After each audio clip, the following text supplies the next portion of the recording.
Well, welcome to firstoffthebike.com. We're here with two-time or three-time world champion. Three-time world champion. We've got the 70.3. Yep. Craig Alexander needs no introduction, one of the giants of the sport. Craig, thanks for spending some time with us. Yeah, thanks for having me on. Now, I've just had a bit of coffee, so I'm a little bit jumpy, so we'll have to calm down. Big year for you last year. Of course, there was the big build-up to Kona, which we'll talk about in just a moment, but there was also the race itself. How have you recovered from the race? And I remember standing there at the finish line and watching you come over, and it was, obviously Plan A didn't go that well. For you, how's the off-season been, and how's the race?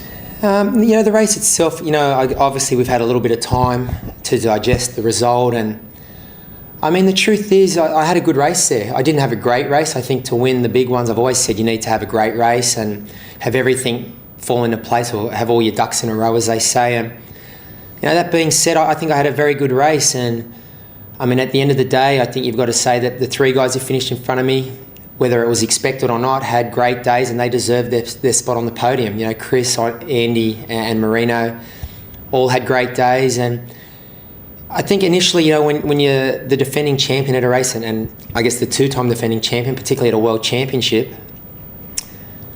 you're trying to win, and you're trying to, I guess, do something special, maybe create a little bit of history. And the initial emotion is disappointment, but I think I was more disappointed for my supporters, family and sponsors. I was always relatively pleased with my performance. I think my performance was very good there. People who watched the race saw how it played out, and I was happy with that race and with the year in general. I had a lot of demands on my time from media, from sponsors, and I can honestly say that my build-up, my preparation didn't suffer. I didn't miss a single training session. The build-up was as good, if not better than ever. I was healthy and motivated going into the race, and I might have got the result I was hoping for, but it was a performance I'm very proud of. And overall last year, I think my consistency was excellent. I did 10 races and won 7 of them, and 2/3, and then the 4th in Kona. So, all top-level international races against top-line opposition. And obviously for me, it is all about Kona.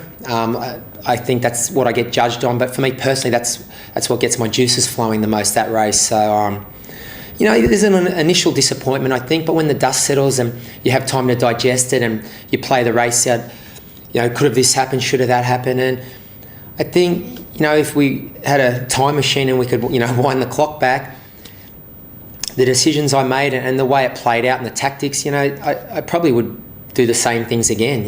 When did you feel the race was? When did you know in your heart of hearts that the race was lost? Probably mile 22 on the run. Getting off the bike 8 minutes down, I thought I was going to run a 2:36, to be honest, and I was on pace to do it for 36k. And I didn't think. I was definitely concerned about Ray Alert's running capabilities up front. I was a little surprised at how well Chris ran, particularly after riding like that. But they're all champion athletes in that front group, so you can't give away that much time. And my plan was never to do that. That was not the strategy. I didn't let them go. People go, and for one reason or another, the gap kept opening, and I felt I wasn't getting a lot of help from my group, and they were obviously committed to work together. And but getting off the bike, it certainly wasn't a done deal as far as I was concerned. I knew how my training had been, how my lead up had been, how my form had been all year, and I thought I'm in this up to my ears. So I think by mile 22 though, it was obvious that someone up the front was going to have to falter, and I'd got to 4th by that point, and the 3 boys in front, to their credit, they held strong.